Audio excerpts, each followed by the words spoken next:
Hello everyone, and welcome to This Nintendo Life episode 129. I am your host, NBZ, and the winter has truly shown its face as the coldness and the flu has begun to envelop everyone and everything, myself included. So you've got a sick me. So if I sound different, that's why this episode is, because I've come down with the lurgies, and I don't like it. And I'm not even in Scotland, where I hear it's even colder, Bally. It is pretty cold here. It's crazy how just everyone gets ill at this time of year, and how in 2018 mankind hasn't worked out a way of sorting out this issue that everyone always gets a cold when winter comes.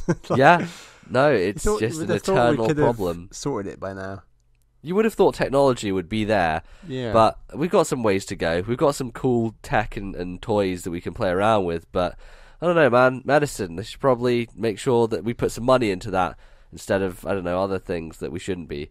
But anyway, yeah, that's the situation right now. I'm ill, but I'm trucking on through. This show never ends. There's nothing will stop. What's the phrase? The show still goes on. Show must go on. Show must go on. As Queen famously said, the show must go on. That's a film we gotta see. Yes, no, I'm very excited because I'm going to be in Edinburgh this week, and hopefully we'll be able to go and see some stuff, which will be good. But yes, we are here. We're talking about Nintendo and video games, and I haven't really introduced Bally, but Bally's here. Hi, Bally. I am here. I'm doing very well. Man, there's a lot out at the moment, and I have been playing quite a bit. Yeah, you have some gems, some real big things in there, and yeah, we're going to be talking about all the stuff we've been playing, all the things we've been doing. Bally, why don't you let the folks know what the show is going to include today? First segment, we're going to be talking about what we have been playing. Second segment, we've got a few of your listener emails, and then for the third segment, we've got to address these things going around online, these Smash Brothers rumors, with one rumor in particular, supposed leaks, they say, supposed leaks that we're gonna give our hot takes on, because some interesting stuff there that I think would make a good discussion, and hopefully before this episode goes out, we'll not have been, the rug pulled from underneath us as it's been revealed that it was all a setup or anything. But we'll see. I mean, who knows? There's so many ways these days. The nature of podcasting. Yeah, and there's so many ways these days that things can be faked and not real, and there's this whole back and forth as to whether it is or not. But do you remember that get into that Rayman one with Smash? The Rayman one is the one that convinced me that nothing is real anymore, because it was just so obscene. It was just such a level of dedication that I'm so much more skeptical after that. And even more so after the stupid NX thing that was like an oval-shaped monstrosity that everyone was going crazy about, based on that patent. But I love it when they come forward fairly soon after it's been supposedly leaked and they say, this is how I did my leak. And I love seeing the breakdown of how that happens, especially with that Rayman one and the Switch one, which were both great examples where they both came forward and gave a good in-depth description on how they lied to us, basically. Yeah, no, and they gained some notoriety from it as well, which is a fun thing. Fun. We'll be chatting a lot more about that later, but we're going to kick things off with the video games, what we've been playing. And Bally, you've been playing quite a few things. What are we going to kick it off with? I've been playing quite a lot of very good indie games this year on my Switch, and this is one of the best. That is Hollow Knight. It came out last year, but came out earlier this year on Switch, and for the absolute bargain of $10.99, which is the amount of content and stuff to do in this game. I watched Joseph Anderson's video on this afterwards, and he was just constantly saying how good value this was one of the best value video games he'd ever seen, bar none. And I kind of agree. Not that I've seen everything in the game, but there's a lot there for the money, and just wow. But initially going in, I think the thing that hit me first was just the world creation, the animation of this Tim Burton-esque bug-like dark world.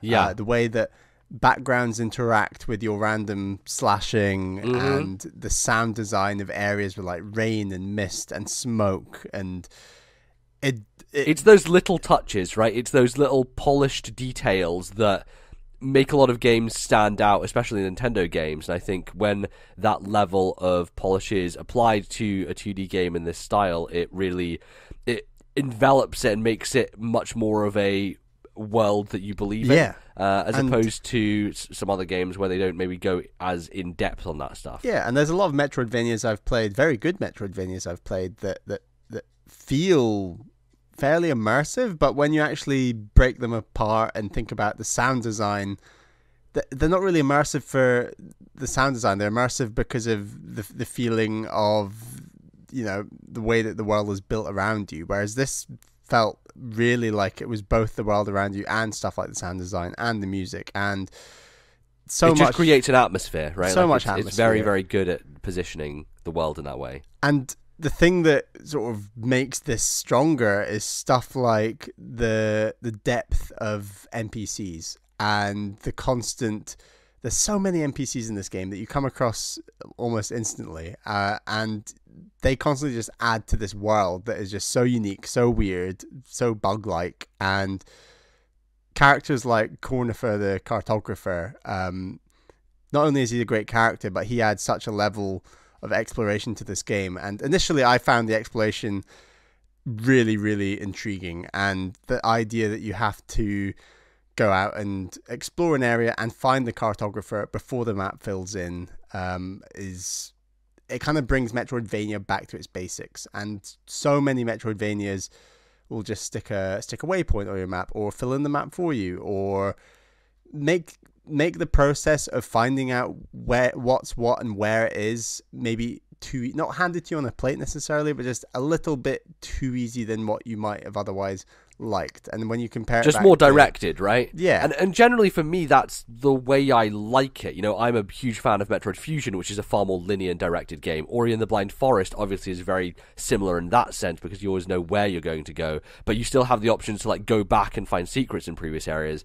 Whereas this game feels far more like the original Metroid, or to some degree Super Metroid. Super Metroid hints at places a bit better maybe for you, or like it locks things off in a way that you are funneled down a certain path to some degree, whereas Hollow Knight does feel a lot more open in that sense, and there are huge areas that you can get to in completely different orders, and if you do certain bosses before other bosses, you'll find yourself in places that are maybe a bit beyond your current ability, and it lets you do that. It lets you get lost, which is a rare thing, I think, in a lot of these games. Yeah, it's very rare. I think it's too easy to think, oh, that idea is too difficult. We'd better make our game more clear about getting to this point and going here and doing this in this order, because, you know, developers might be scared that it doesn't appeal to as wide of a market, or too challenging, or not fun to play. But this game... But I think, like, these days, those types of experiences are coming more into vogue. Like, you know, the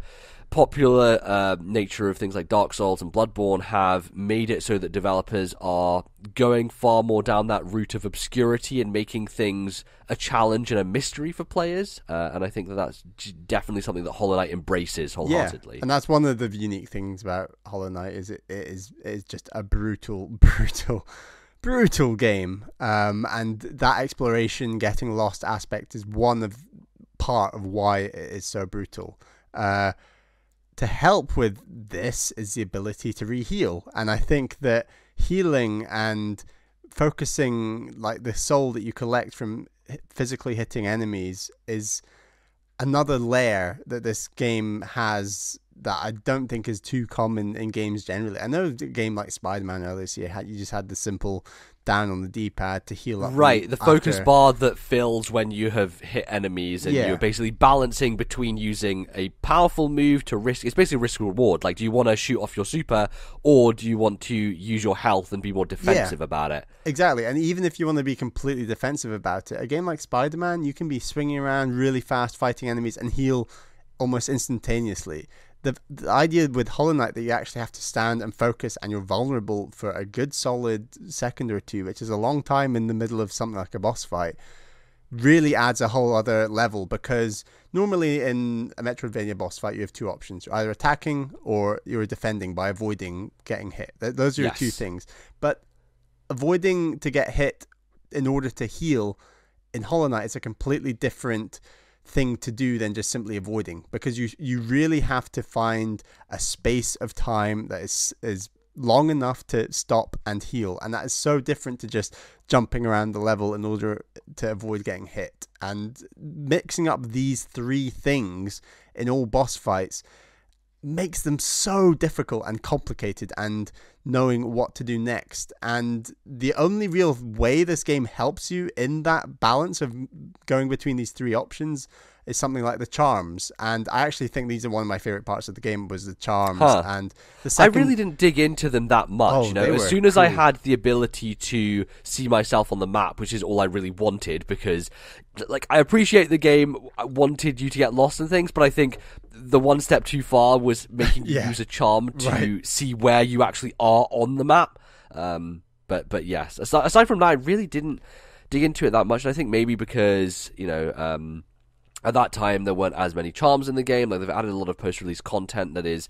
Sure. The weird thing about Hollow Knight is the way they've added DLC is it's been embedded into the world itself. Yeah, it's really hard to distinguish what's been added and not. So exactly, because it's just one cohesive thing at this point in time. So I was using, the second I knew you could get sort of more notches to store more charms, I was immediately like I did quite a lot of exploration just to get more money to go to the specific shop that could sell notch spaces. There's also notch spaces you could just randomly find in the environment, and other challenges you could do to get more. I definitely did a lot of those in order to have the ability to use more charms, because in certain boss fights I was just getting my ass kicked. I really kind of strategized and thought... Yeah, I've heard people say that. I never went down that route. Did you just sort of have the same... This is my strategy and I'm going to apply it to every boss kind of attitude? Or pretty much. I went down the route of just not focusing on the charms at all, and mostly focusing on learning patterns and animations and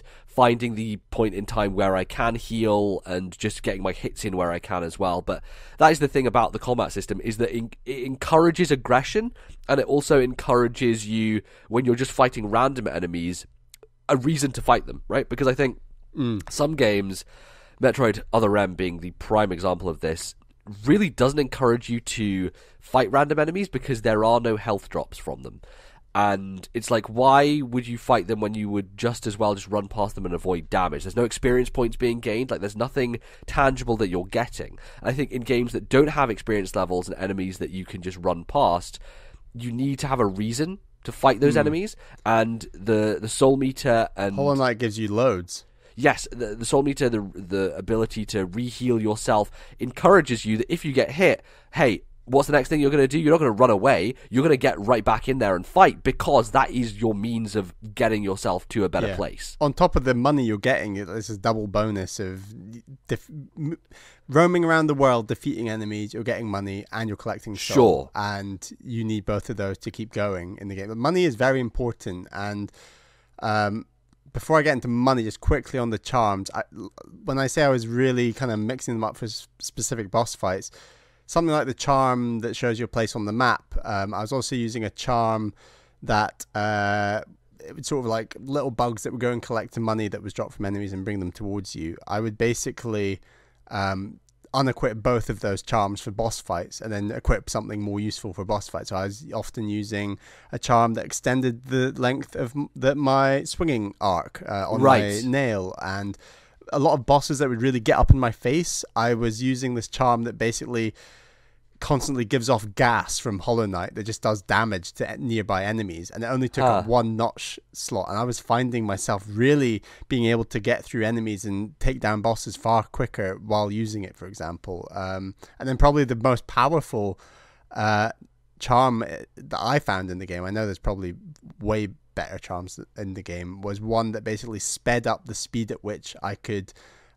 focus soul and heal. So that seems clutch. So I could really kind of find a niche area, like a nook, and then heal up 3 health, boom, boom, boom, boom, boom, like very quickly in certain boss fights. So yeah, that was some of the strategies I was employing with different charms and things. But just on the money thing, yeah, that was one aspect that at times I was thinking, this is just a little bit too tough, where I end up down a hole without a map, and incredibly tough enemies come and they wipe me out, and your I think it's called your shadow, your soul. I can't remember what it's called. The thing your that shade, your shade, is left as a defeatable enemy in the world that you have to go back to and defeat in order to get your money back. And sometimes where you're in an area where you didn't have a map and you were going back into the abyss,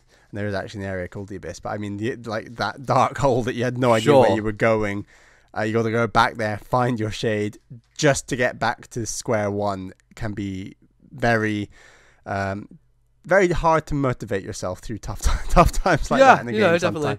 And I would have maybe have enjoyed the game a little more had that part been a bit more smooth. And I know that there's actually rancid eggs you can pick up in the game, and then there's a person you can go to with your rancid egg, and they will move a shade from anywhere in the world towards you. But I mean, there's only about 15 to 20 rancid eggs in the whole game. And yeah, but the thing that's a bit awkward about that is that it has to be done right after the moment when you have lost a huge amount of money. And if you don't have a rancid egg at that particular moment in time, or if you're somewhere like really far away that it's very difficult for you to get back to that one area, then yeah, I found that was like, okay, it's kind of a buffer, but it's not really that helpful. It's just kind of is there. But yeah, so really tough. But like, I honestly think the way that this game opens up and the way that you are discovering new areas, new worlds, finding maps, like improving Hollow Knight's character, finding out more about the story. I think the story is fairly strong in the way that it's like a traditional Metroid story. It's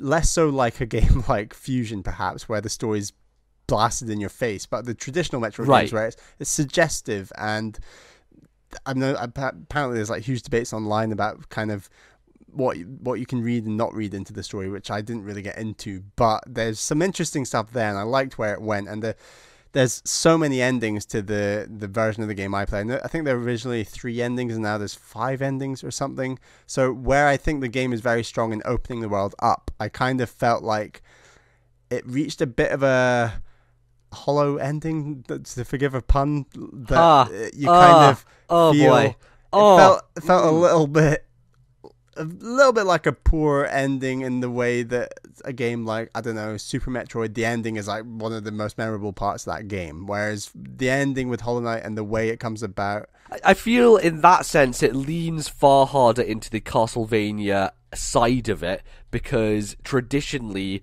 endings of Castlevania games have been split between this is the bad ending, this is the good ending, and you need to go and do all the extra bonus stuff to get the good ending. The bad ending in a lot of Castlevania games is like, you died and the castle is gone, but you're not there anymore, or someone that you should have saved is dead, and oh well, I guess we'll continue on with life, but it's marked as the bad ending. And Hollow Knight to me very much is like, if you just beat it normally, you get a quote-unquote bad ending in that sense. Yeah, I got a bad ending, and I guess that left me feeling a bit like, I really want to kind of go and do the good ending, but then I was kind of like, but I've kind of had my fill. And also, hey, trying to get that final boss is not something that I would want to go through, honestly. Right. It seems like a nightmare, and the biggest sin that it commits is that you have to fight the final boss, then the final boss every time. Yeah. So if you die on the super hard last one, you have to fight the normal final boss again, just to get another shot at the last. That type of thing bugs me. But by the time I'd upgraded my nail and I'd had sort of a group of charms that I was finding really worked well, I actually found the final boss on the easier side of bosses I faced in the whole game. And so I would have maybe have liked. I'm not the biggest fan of like all multiple endings and collect more of this to do the proper ending. And I was kind of, just give me one way out. And I kind of, that's just my taste, I guess. It's not It's not maybe a fair criticism of the game. No. And to those people who go out and do that, actually, I did some of the extra stuff. I looked up afterwards, and I had basically done the first in about 3 steps of unlocking that secret final boss. But then steps 2 and 3 didn't look overly enjoyable and kind of interesting. But it's cool that it's there, and I appreciate that this game it seems to be trying to echo that Castlevania vibe that I wasn't really aware of. So yeah, that's cool, I guess. It just isn't maybe for me, but overall, the early game far outweighs the latter game, and I did really enjoy a lot of the progression, and it's a game that maybe I might go back to and have a good exploration, because I did actually find 65% of the stuff in this game in about 25 hours, which is that's a higher percentage than I would normally reach in most traditional Metroid games. Yeah, it's also like a much longer playtime than most traditional games like this. You know, it's a far larger and more expansive experience than that. Yeah, so. And I think I only realized after playing the game that this was like a 2-person team, and then you're just kind of gobsmacked at the attention to detail and how smooth the physics feel and all that immersive stuff I was just talking about earlier. How on earth did 2 guys bring this together? Because it's right up there with, you know, some of the best Metroidvanias I've played, and I can't believe that they've pulled it off. And I would love to see a sequel and see where they go, because it's a fascinating world. It's such a unique world. Even though it's so dark, it's so charming and so interesting to explore. Yeah, like that's the thing about it, is it's basically a horror game that I can play because it's very cutesy in its style and its look. And so many of the areas are just, you know, dark caverns that I would, in a big, like, scary 3D horror game, I'd be like, no thank you, goodbye. The realistic version of Hollow Knight is something that I never want to see realised. Oh God, so please don't. But yeah, what a game. Really glad I played it. I played quite a few Metroidvanias this year, but this is perhaps the best. Really, well, there you go. Really impressive. Moving on, I also played the first in the DLC trilogy, the trilogy called The City That Never Sleeps, and the first episode in that trilogy is the Heist. That is the Spider-Man, Marvel's Spider-Man for PS4 DLC. So yeah, it's $15.99 quid for all 3 packs, and initially that felt like quite a lot of money to me, but then having played it, and it took me a good 2 to 3 hours, I sort of thought, this isn't that bad a deal. That's pretty good, actually, as long as the other 2 and you're going to get 2 more that are around the same size, probably. And that's cool. So I think that from a character development perspective, Black Cat, who is Felicia, is one of the strongest characters so far, like in that universe, actually. I really, really, really enjoyed a lot of the interactions, how she plays into like Peter's relationship with MJ. Yeah, it's really strong in terms of character development and the writing, and I think the specific plot for the DLC, I think, is also pretty damn strong. I do think the DLC falls down a bit in that it just doesn't come anywhere near reaching the heights in terms of action and gameplay that some of the latter stages of the main game reached, where I just think those are some of my which favorite. I wouldn't expect, right? Because you're hitting a climax there, like it's a very deliberate thing they're building towards, and honestly, Spider-Man overall wasn't that abundant with those moments, so the fact that they use them sparingly in the main game anyway it makes sense that they wouldn't appear here. Yeah, but some of those unique boss fights near the end of the main game are probably like some of my favorite experiences playing games this year, and so maybe they could. I might have liked one of those in this, and I'm sure maybe there'll be one in the second or third pack, and I look forward to that. But honestly, if I'm really excited to like play 2 to 3 hours of Spider-Man in this universe, which I just think is so strong. I could play 2 to 3 hours of Spider-Man in this universe once a month for like the next few years. Like, it felt really, really like I would happily just keep going. And the idea that I'm going to play another 2 in November and then December for another 2-3 hours, really strong. I'm really not sick of the whole fighting mechanics and swinging about that world. And even if I was, I might even still pick up something like this just because I am really enjoying that universe and the story. So it really comes together for me. And if you liked the main game at all, I'd highly recommend. If you need it at the same absolute top tier level that I thought that main game was, it doesn't reach that height the whole time. But in terms of character development and plot, I do actually think it's right up there. So yeah, cool.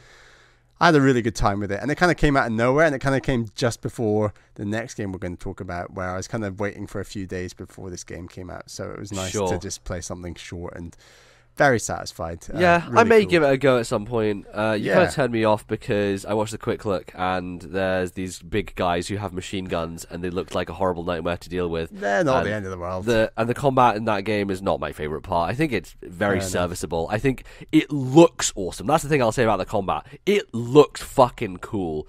Not my, preferred thing in that game. I think the swinging and the story are the far stronger elements, and when I saw, Ben dying to this giant asshole with a machine gun and getting like half his health done in one hit, I was like, nah, don't want to do this. If I have to fight like 3 of those guys at the same time while juggling other people, I'm not really. I'll say that you never fight 3. There's one point you fight 2. Great. Oh God, brilliant. Yeah. But that's it. Cool. But I highly recommend. All right. MBZ. Yes. What have you been playing? Shall we talk about this game that we've both been playing? Sure, even though you've not played a huge amount of it. I've only played literally about 2 hours, and it was an uphill battle. But why don't we go into your thoughts first? So we've been playing Horse Simulator 2018, where the horses will just fall over every time you run into them. It's an okay game. I'd give it probably a 3 out of 10. The horses need to be more like Breath of the Wild. No, of course I'm talking about Red Dead Redemption 2. If only someone could animate their bollocks a bit better. If only their bollocks increased and decreased with the temperature, which is apparently a thing that happens in this game that's actually real and not a joke, that they literally did that. I've been playing some Red Dead Redemption 2. That's the big video game everyone's talking about, because video games, Rockstar, every time they release a game, it's a big deal, because they only do it every 7 years at this point, because the last one was GTA 5, was like 6 years ago. And then before that, GTA 4 was probably another 5 or so years. So their recent output has been a lot less frequent, and I think it's a result of just game development becoming more and more ridiculous as these games grow in size. And obviously we have heard an abundance of news about the crunch and the ridiculous things that happen, and obviously that's a big just story generally in the industry right now. So it is one of those weird things where you're talking about this video game that's just come out in the midst of, hey, people like killed themselves to make it. And it's a hard thing to wrestle with, obviously. But, there's a video game to be talking about, so I guess I'm going to talk about it. I played the original Red Dead Redemption on PS3, and I enjoyed it for the most part. It was one of those games that I got through PS Plus for free, and I just kind of mainlined the story. I thought it was very strong in the writing department. It's actually the only Rockstar game I've actually finished, because back in the day when I used to play Grand Theft Auto at friends' houses, it was much more a case of, okay, we're just going to turn on cheats, and we're going to run around, and we're going to blow everything up, and it's going to be who can survive the longest, get the highest star rating, all that stuff. The kind of open world nonsense that made Rockstar famous, basically, in the first place. Whereas Red Dead Redemption was, for me, far more of a story-focused thing that I was interested in, and I thought the characters were well-developed and well-realised, so I mainlined it and basically ignored the open-world stuff. And I think it's because a lot of the open-world stuff wasn't super interesting to me. There were things that you could come across on the road, like random people. There were like card games that you could play, which I've never been the sort of person who likes that type of a mini game within a game. I never played any Gwent in The Witcher 3. It wasn't something that really drew me into it. So I tend to not do that sort of side stuff. It was a very fluid kind of experience that I enjoyed, and it was like, yeah, this is a great game. Always thought it was very hyperbolically overrated in terms of people calling it the game of the generation, but, that's what people think about Rockstar games generally. A year ago or so, I played some GTA 5, which was like the opening of GTA 5. And the thing that struck me about GTA 5 when I first touched it was, boy, this game feels like shit to play. Like, it just feels awful. These characters don't move how I want them to. They feel like they have a delay. They turn around in the most awkward fashion and just are bumbling and the worst. And the gun controls were just not great either. I was very, very surprised when I played this game, and I was like, why do people love this so much? Because it didn't feel like it didn't have a great weight to it. It didn't have a great control. Like, it never felt that I was able to get where I wanted to. And as soon as I booted up Red Dead Redemption 2, guess what? It's the exact same thing, and it feels like You're moving through molasses. The thing that I've been doing the most in this game is either tapping the X button a lot or just holding the X button down. Actually, one of my favourite things that is really dumb, and it shouldn't really exist because, like, this thing exists because a lot of the game is going from place to place on your horse with not much happening in between. And it's a cool idea, but it's a cool idea that only exists because you're going between places with literally nothing to do. And it's a cinematic camera, which basically you can hold down the X button, and as you ride your horse, it basically just letterboxes the screen, and almost like, you know, back in old racing games when you used to watch replays of them, it will cut to different camera angles of you riding through the environment. So as you like go up a mountain and you're like zoomed out really far, like a dolly shot, and then it can go like right behind you, and it looks very cinematic with the letterboxing. And so a lot of the time I'm just like holding down this button as my horse goes places, because it takes forever to get around and they don't make it easy for you. Wasn't the letterboxing one of the reasons that there was such bad crunch with the game, because they were like wanted to implement it throughout they wanted to implement it through every cutscene? I know that's for sure, but I'm assuming they also wanted to maybe add to this feature that you're talking about, whether you're doing cinematic. Maybe it feels like a lot of work was put into it, because it looks damn good when it's going. Like it looks like it's been composed and thought about. Yeah, it could potentially be algorithmic. It could be something that is just adaptive to where you are in the environment, and the game is just running a piece of code that just says where the camera should just flick to. But it does feel quite directed, which is a great feat to pull off. But with it being a video game, like, you don't know exactly where each player is going every time, so it can be hard to make it universally good. But my experience so far is it's been fine.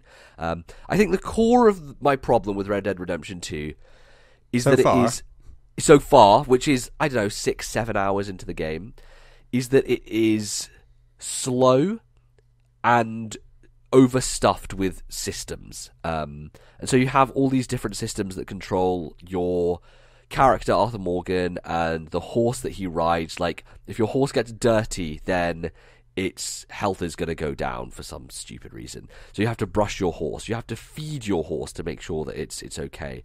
You have to make sure that you're eating food that keeps up your Deadeye skill, which is like the slow motion, slow down thing that you can do really cool shots with, like Matrix style, your own stamina and your own health. And there is this constant like micromanagement that goes on as all these things are depleting. And I remember back in the day when Rockstar did, I think it might have been San Andreas, where your character could get fat if they just ate a bunch of burgers, you know? Like, if they ate loads of food in the game, they would gain weight. And it was one of those things that at the time I was like, holy shit, that's amazing. Like, can you imagine? That's in a video game? Whoa. And ultimately, at this point in time, and we were talking a little bit about this, things like that, you know, like things that aspire to be realistic in games, if they're not thought through as mechanics that work within the enjoyment of playing the game, then they feel like they're just there for the sake of the realism, and they are not enjoyable to deal with, and they just only add to that sense of, I guess, immersion and roleplay, which this game is totally about you immersing yourself as a cowboy, playing this character, doing things that he would do, and working along that line. And everything in the game is kind of geared towards it, to the fact that they really feel like they have to push you through this world, their methodic world of just drinking it all in and just absorbing the atmosphere and environment. But from my experience so far, there really hasn't been that much to absorb. There are random people who you'll find across the road, and there's one cool moment that I had that I was telling you about, Bally, where there's this guy who's been bitten by a snake, and you go and, you can help him if you want to. If you don't, I guess the thing that happens after doesn't happen because you kill him. But I helped him, and then later on when I got into town, he's there, and he's like, oh, hey, thanks for helping me. I will, give you a free gun from this store. I was like, oh, that's pretty cool. But the thing that makes it less cool is that I've heard the story about that exact same guy on 2 separate podcasts already. And literally, as I was doing it, as I was walking into town and he was waving at me, I was listening to Alex Navarro on the Giant Bomb Review relate to this exact same story at the same time as it was happening to me. which takes away from the specialness of it, because it's not really an organic thing that's happened. It's a thing that's going to happen to everyone if they come across that character.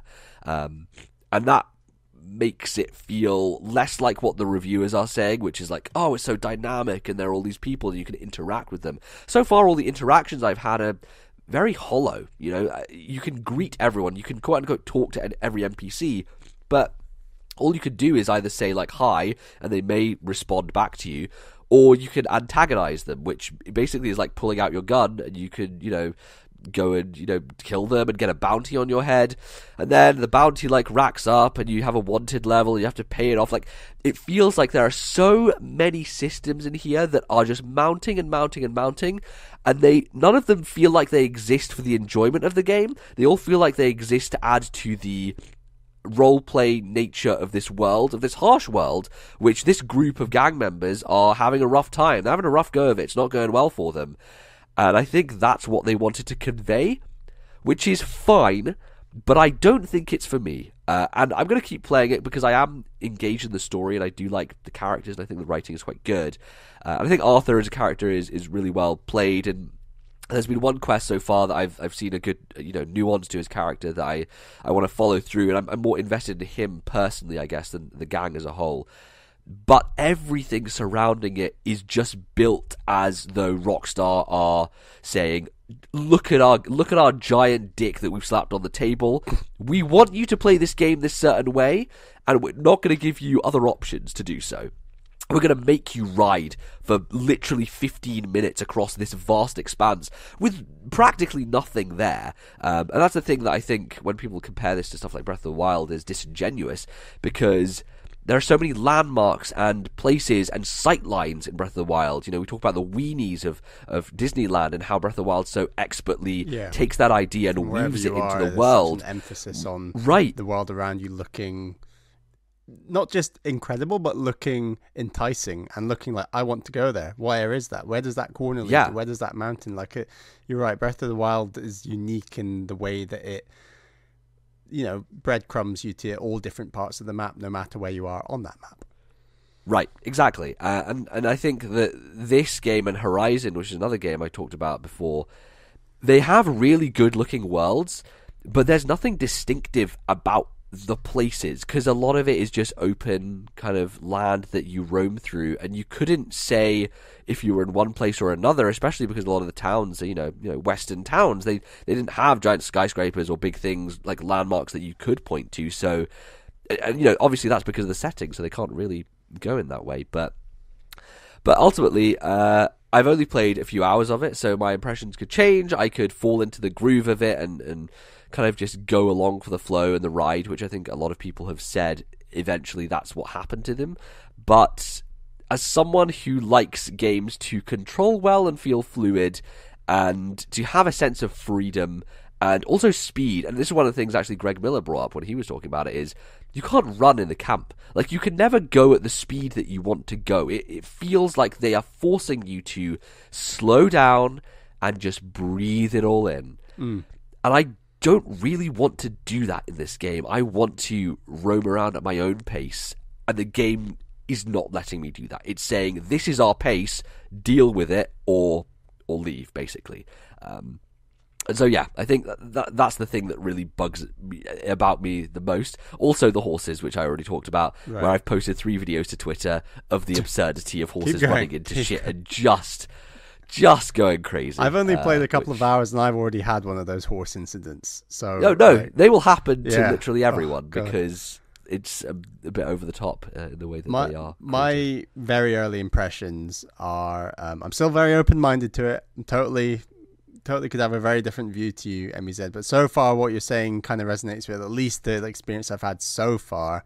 I would only add that I think it's that opening is so slow as well. Like, there's that moment when you're going up onto the snowy mountain and it feels like it's taking fucking forever. And like, you're trying to find John Marston and like he's like down on this cliff and it's just like, God, game, just let me move. And it doesn't want you to, because it wants you to luxuriate in the harshness of the weather and the coldness of the environment and the difficulty of the task that they're doing. Yeah. I get that, but it's not the part of the video game that I want to be playing. If you're doing that, communicate it in a cutscene or something along those lines, because it's not enjoyable. Yeah, and I'm all in favor of, slow beginnings, and when games are throwing mechanics at you, I'm all in favor of, slow, thorough, pacing it out, spacing it out, teaching you in these tutorials how to use those mechanics. I'm always in favor of that, and I think this game is going about it fine in terms of that. But I agree, the actual walking around, going from A to B is quite painful at points. And aside from that, there's just a few quality of life things me as a Nintendo gamer growing up finds really hard. Stuff like I stopped in the middle of one of the early on missions, so Caroline could play some Spider-Man, and I thought, it'll go back to a mid checkpoint throughout the mission. It's like, nope, the mission ended. So when I go back into the game, I'm gonna have to start my hunting tutorial mission from the start. And yeah, it's kind of like, why can't I just manual save at that point in the game? Why do I have to wait until the world opens up to manual save? So stuff like that. I thought that the HUD and the explanation of the health cores and this sort of thing. First of all, the HUD is very small. All of everything was so intricate, and I could barely see horse's health, my health, the stamina, the deadeye, whatever you call it, meter. And on top of that, the font of subtitles. I do like subtitles with cutscenes, and obviously there's text that comes on the screen that's tutorializing aspects of the game. And not only are these things incredibly small and difficult to read, and you can't make them bigger, they also sort of clash with each other on the screen. So there'll be cutscenes happening mid, explaining this is how you do X, and your brain is just frozen trying to read two things at once. So definitely, yeah, small quality of life things like that. Even though I've not done it yet, I've looked up online how to manual save, because that's what I was trying to do at the time, and you have to go into the story and then press save. So there's just a plethora of quality of life stuff that just really hit me across the face in the first couple of hours, and I was like, geez, it really does just overload you with its systems and expects you to just carry them and just get used to and adapt to them. And it's tough because there's a lot to understand, and people have said that you don't have to really dig into those systems enough to get through the game. But for me, so far in my experience, it's felt like there is a level of micromanaginess that I don't want to be dealing with, and it just exists, and it's there because that's the game they've made, and that's what they've wanted to do. Yeah, so it feels quite stubborn in its creation so far, and I'm sure that will continue. But as I said, I'll get through these earlier tutorial style missions. That's all fine, and then I am intrigued to see how I feel when it opens up, and I am doing definitely the 20-minute trek from point A to B. And I've definitely enjoyed it more after it has opened up, and kind of roaming around and doing different missions. So we'll see how that goes. But so far, I don't know, man. This feels. I was talking to you, and I was like, this feels like the Last Jedi for video games, in the sense that the critics are falling all over themselves. And yet there is a lot of people online who I am seeing who are not very impressed with Red Dead so far. So, and maybe it's a case of the more you play, the more that you really understand why they've made all these decisions. But we'll have to see. I'll keep going with it, but we'll await that. So yeah, that's a lot more than I expected to talk about that game. But I think some of my frustrations came out there, so there you go. The other thing that I've been playing, which I am in love with and I think is fantastic, is Into the Breach, which is a game that came out earlier this year on PC and recently came out on Nintendo Switch, I think a couple of months ago it might have been, around the time of Dead Cells and things were happening there. And this game is basically, what if Fire Emblem Heroes was a good video game? Well, wait a second. What if Fire Emblem Heroes was a video game? So it's essentially a strategy title that you play these mini maps that are basically 8x8 grids, and it's a roguelike as well. So every run that you do is, randomized, and you have these different teams of mechs that you use, and you can choose between them, and they all have different abilities and powers and things like that. It's a bit like Bad North, but the turn-based strategy version. Maybe to some degree, but the idea is that you have these 4 islands, and you start on one island and you do a bunch of missions on it, and then you clear it with like a final boss fight. Then you clear a second island, and if you clear the second island, you open up the final part of the game, which is like the last island you go through. It has 2 stages to it, and if you beat it, that's the game finished. So my first run through of the game, I started on easy because people had recommended to do that to get an idea of it and how it works, and I finished it first time without dying on easy, which I think is because I like strategy games like this, and I feel like I'm relatively decent at them, so I was able to get through that with not too much trouble. But the thing that gives it the depth is you start off and you only have one set of units. So you have this mech who can punch enemies 2 spaces or 1 space back and do 2 damage. You have a rocket launcher that can either do 1 damage, or it can put down a rocket and it like pushes enemies in 2 different directions. And you have a tank that like shoots enemies and pushes them backwards as well.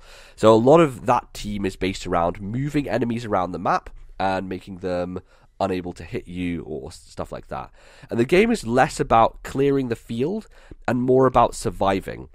So a lot of maps will have, the main kind of way that you can fail is either obviously everyone dies and you lose, or you have this power grid system. So this system is basically you have these different notches, and it is essentially like how much power do we have to kind of keep everyone alive and make sure that the island is still running and everything is still okay. And there are buildings that can be destroyed. So if an enemy destroys a building, you lose a notch on the power grid, and that will kind of take you further down on your ability to survive, and later on it carries over. So every mission you go into, your power grid from before will stay the same. So if you lose like 3 notches in one match, that's pretty bad, because that's a lifeline that you may have had to rely on later on that you're now missing. But the real genius of it is that all of these maps are basically designed as if they are the most intense possible turn of a Fire Emblem or Advance Wars games every single turn.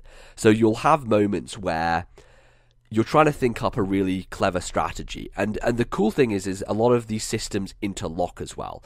So one team that I've been using that I really like is a team where one of the mechs is this robot that uses electricity, and so it can charge electricity through multiple enemies if they're standing next to each other. So they can basically like kill a lot of things in one, and it does 2 damage every time you charge through. So if enemies are right near buildings, there's an ability you can get which allows you to kill them through the building. So you don't have to stand next to the enemy itself. You can stand next to the building, use your move through the building, and it will basically electronically charge through it to kill them on the other side. The other thing about it, though, is that you can do this to yourself. So if one of your mechs is standing next to that building as well, you have to be careful, because you might end up doing damage to your mech while you're trying to take them out. And health itself is actually an interesting resource, because you get it back at the end of every mission. So a lot of the time you actually use your health in smart ways so that you don't have to worry about, obviously, you don't want to die, but a lot of times it is smart to stand in the way of something to take a hit on your mech rather than losing damage. So for example, if there's a bug that is shooting a bullet at a building, and that building is, you only have 1 power grid left, and the only option you have is to basically move your mech in front of it. If your mech has more than 1 health, then they can take the damage and you can survive for another round because your power grid hasn't gone down. So you're using them as a barrier. Added to this is that every turn there are all these bugs that kind of break out of the ground, and you'll be pre-warned every time that happens. So you can use your mechs to stand on top of those areas so that when the next turn starts, when the bug tries to break out of the ground, it will hit your mech, do like 1 damage to it, but they won't spawn. So you'll have 1 less enemy to deal with on that turn.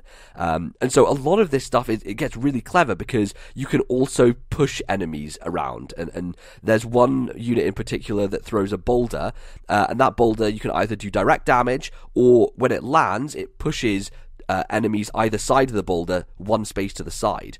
So there are situations where there's a bug that's going to hit a building, but it's standing right next to another spot where a bug is going to spawn next turn. So I've had situations where I throw the boulder, it knocks the bug out to the side, no longer hitting the building, and next turn that bug, because it's standing on top of the spawning ground of the new enemy, is going to take one hit of damage, and it's not going to hit the building. So I'm achieving multiple things in one turn, and it just feels so good. Every single time you get to a tricky situation, it feels like you can spend 20 minutes to half an hour just thinking every possibility out in your turn and how to get around it. One of my favourite moments, as I was saying before, is that you can charge electricity through these enemies and through the buildings. And there was one map where there were loads of enemies spawning. I was having a really tough time keeping up with them. Some were on the left of me, some were on the right, and I needed a conduit in order to hit all the enemies at once. So what I did was I took one of my own mechs, placed it in the middle of myself and the enemy, and I was able to charge all the enemies at once. I was doing damage to my own mech, but it meant that I was able to kill them all at the same time while still being alive and not losing that mech completely. So it's just that really smart interlocking systems of it as well that makes it such a interesting and fun and engaging game to play, and just the ability, because it is a roguelike, for it just to be endless generation and multiple difficulty levels, and every group of mechs feels so completely different. So like the electronic guy and the boulder guy, and there's this other mech which is, it seems quite useless because all it does is drag enemies towards you or drag you away from enemies. It doesn't have an attack itself unless you upgrade it later on and give it an attack. But it's got me out of some very tricky situations, and there are bodies of water that you can drag enemies into, and if they're not a flying type, if they're just like on the ground, if they fall into the water, they die instantly. So you can use that mech to a really smart example in order to, drag them and get them defeated. Or there's an upgrade you can get later on which gives you a shield, so you can use it on your own mech. They have a shield now, so they can take one hit and not take any damage, and you can use that to buffer something else. So it's very, very complicated while also being incredibly simple, because literally every turn you basically have 3 moves you can make. So it's almost like this very condensed chess, and making sure that you are being as optimal as possible, being in the exact right spot, and making it so that you can link your attacks together to create an effect that makes you survive the turn or be able to take out all the enemies that you can. It is very, very, very cool, and I have been enjoying it tremendously, and I think it's one of those games that came out early in the year that I think will be brought up in discussions, but more people need to check this game out because it is so cool, and the sprite design is also fantastic. Like, it has gorgeous artwork. I obviously am a big fan of traditional Fire Emblem on GBA, and sprite work has always been my favorite thing from that, and this is from more of an isometric perspective, but the pixel art is brilliant. And it's very clear, and it communicates itself very well. Like, enemy lines of sight and what they're going to hit is always very obvious, and you can always see where an enemy is going to move. And I think that is maybe the smartest thing about it, is every turn the enemies will move into position and you will see what their next turn is. And that's why it works, is because you know exactly what's going to happen when you hit end turn. You know that this enemy's going to hit this building, this enemy's going for me, and this other enemy has trapped my other guy in a web so I can't move. How do I get out of this situation knowing that all these things will happen next turn? And being able to work around that and think your way is just so satisfying. So I cannot recommend it highly enough. Into the Breach, you should all go check it out. If you love strategy games, and Fire Emblem in particular, give it a go, man. It's great. Nice. Yeah, I'm going to have to squeeze it in at the end of the year to have a good chat for Game of the Year. Yeah, absolutely. Definitely We should be chatting about that for sure. So, yes, there you go. That is a very extended segment on the video games we've been playing. So, thanks for listening to that. We'll be back, though, after the break with some of your emails. Don't go anywhere. We'll be right back.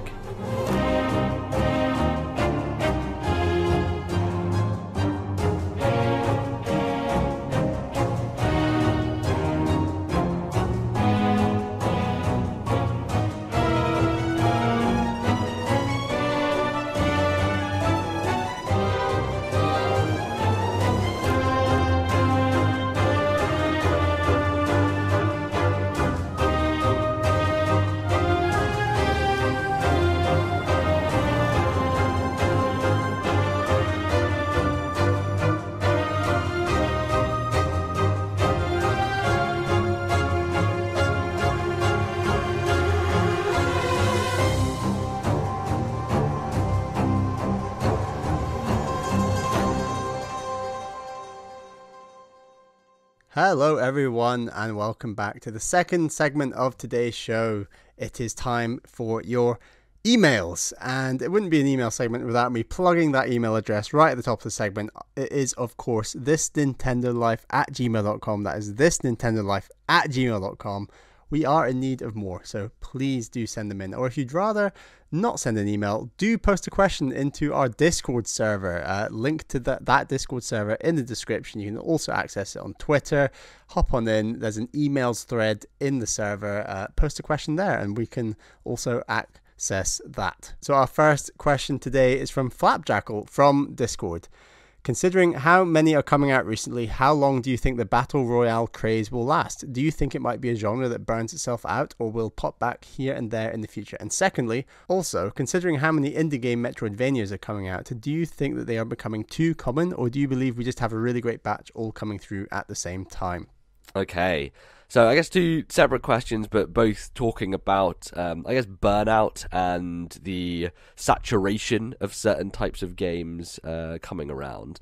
So obviously Battle Royale is a thing that hasn't been around for too long, but it has continued to remain very, very popular, and even now with Call of Duty, like these bigger franchises adopting it, it doesn't seem like it is burning out too soon. I think Fortnite over the last few months has definitely died down to some degree. It's not at its peak craziness that it was, I think, earlier in the year. But I think that overall the craze is something that is going to last for a decent amount of time.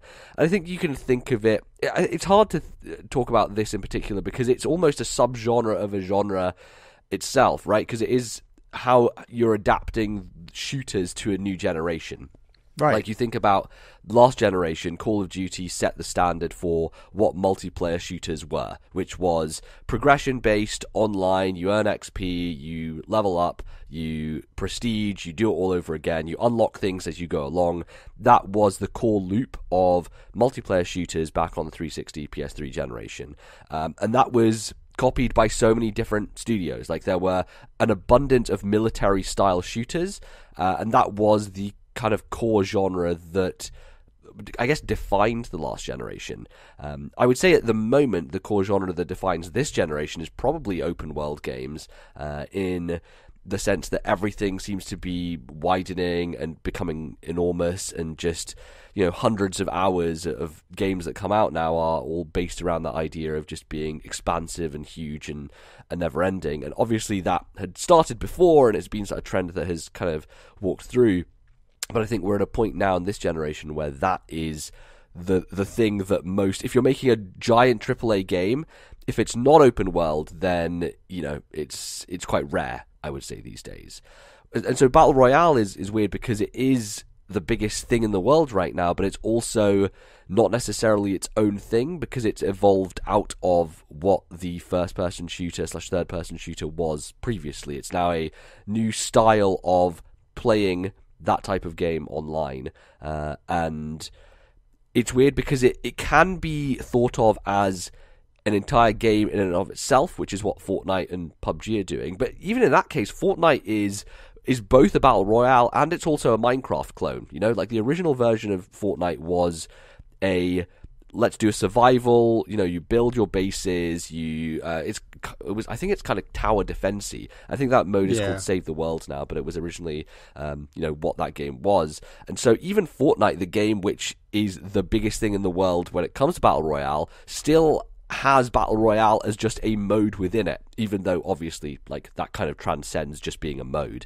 And so now you have games like Battlefield 5, like Call of Duty Black Ops 4, that are not changing their entire game to be a Battle Royale, but are partitioning a mode within their game to do this particular style. And I wonder if that's why this will continue to happen, is because it's a way that developers can adapt something to their game rather than just straight up build an entire game around it.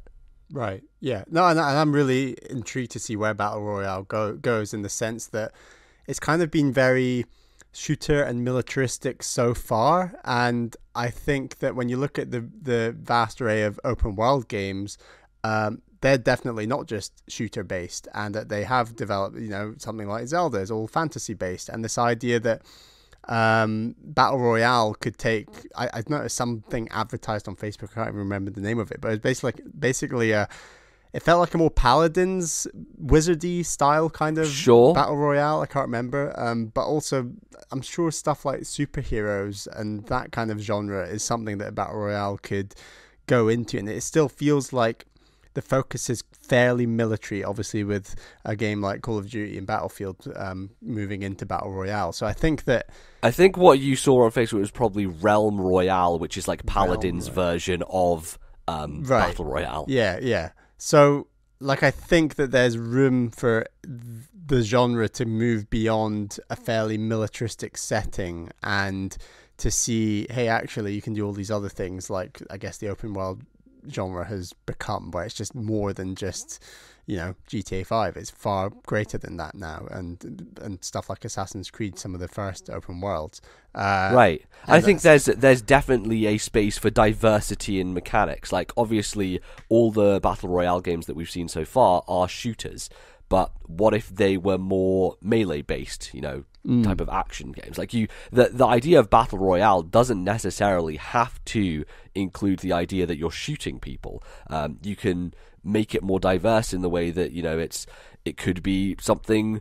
I don't know how you would do it narratively based, but you could imagine a single player game that is a Battle Royale based around, choices that you make by talking to NPCs and characters.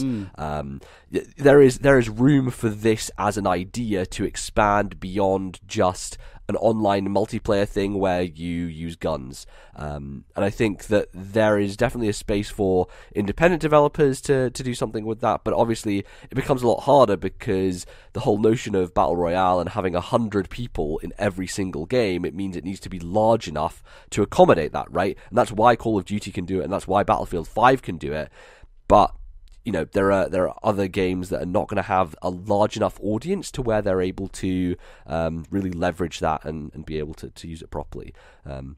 So yeah, I think it's definitely going to continue, at least with the big publishers. Like, I feel like Ubisoft are going to do something with it, whether that is like attaching it to a next generation game that is based on one of their franchises. Like, they could do something with Splinter Cell that's based around it. Imagine it being a more stealth-focused Battle Royale, right? Where you don't have guns necessarily, but you have, melee weapons that you're able to use and sneak around places and hiding. And hiding is such a core part of the Battle Royale experience that you could have something that is more stealth-focused and see if that works with it. So, they have their all their Tom Clancy stuff, obviously, and like Rainbow Six Siege is something that's become a really big thing. So I feel like Ubisoft are going to adapt a Battle Royale thing to one of their games at some point soon, and I'm interested because I think Ubisoft are very creative when it comes to that stuff, and they're, of all the big like Western AAA publishers, I think they probably take the most risks when it comes to that sort of stuff. Like games like For Honor is like, it's a really weird idea that I don't think an Activision or an EA would lean towards, and yet Ubisoft are like, it's basically like this fighting game that's also like an arena thing, and it's like 3-on-3, and it's they support those games and they continue to update them and do really well with them. So what's the huge EA game that's coming out next year, which name has just completely slipped my mind, where you're basically Iron Man? Anthem, right? I mean, that might have Battle Royale elements to it. We don't really they know could enough stick about a that. mode onto it, right? Like potentially. Right, and then that's a whole bunch of Iron Men flying around shooting at each other. Right, that could be cool. But yeah, I think there's definitely a large variety of ways this genre could go, and for that reason, I don't think it's going to die out anytime soon. But it might take a break. Lots of these things do take a break, so I don't know. Yeah, and the other thing to think about is that when it comes to these big online games, there's usually only space for a few of them to be the kings of the space. And I think, you see that with MOBAs, with Dota and League of Legends. It's like, here are the two. And for a long time, it has been PUBG and Fortnite. Here are the two. But it looks like, Black Ops 4 at least is doing very well with it. The weird thing about Call of Duty in particular, and why it is quite different, and why obviously Battlefield and Call of Duty are different from PUBG and Fortnite, is that these are annualized releases for the most part. For Call of Duty, definitely. Battlefield is like on a 2-year kind of thing. But let's say they are both like annualized releases, and so progression and things like that are not something that you're going to be able to carry over, because the next Call of Duty game is probably going to be something completely different, set somewhere totally new, and it's going to be from a completely different studio, because that's just how those games are built. So any progress and stuff you have from Blackout, is that going to be something that they're able to bring over in the new game? Probably not. Like, you leave that behind, right? Whereas with these service games like Fortnite and PUBG, that is their focus, that is the game, and so the game will just continue for as long as they update it and keep it going. So in that sense, it is very, very different, and just the way it's positioned. So yeah, I definitely think that there's a lot of room for creativity within the space, and I just hope that someone comes along and does something a bit more weird with it, a bit more wacky. I do. Like, you know, Nintendo. you wonder what Nintendo would do with that idea, Oh, right? Like, because I think that they could definitely put a spin on it that would be quite interesting for sure. What about the second part of this email? Indie games, Metroidvanias. Why are there so many right now? I think we can say a similar thing, right? Is that just because they are the same structure and style of game, I think the variety and diversity that you have within that genre itself is so wild. Like, you compare 3 games, let's say Guacamelee, Hollow Knight, and Ori and the Blind Forest, all ostensibly Metroidvanias, all completely different in their approach and their design and their aesthetic, right? Like, Guacamelee is this amazing blend of combat and platforming, where you use the platforming for combat, and those moves work between both ways. Ori and the Blind Forest is a far more linear, far more platforming focused game, where it's very much about the challenge of that, and Hollow Knight is about the exploration and delving in, and they all are just set in completely different worlds. They all have completely different setups, and yes, they are structurally similar, but what they do in terms of mechanics and look and everything and style is just so different that I think that there's no feeling of getting burnt out, because the approach is always something unique, right? Yeah, I think there's just a lot of variety in that genre right now, and they are selling well, and there's just a huge market of people who own Switches. I guess people like me who might have initially been quite tied to Switch and have owned Nintendo consoles previously, but now, because they own a Switch, have huge access to loads of indie games. Like lots of Metroidvanias I played this year didn't come out this year, like Hollow Knight, like Axiom Verge, Owlboy.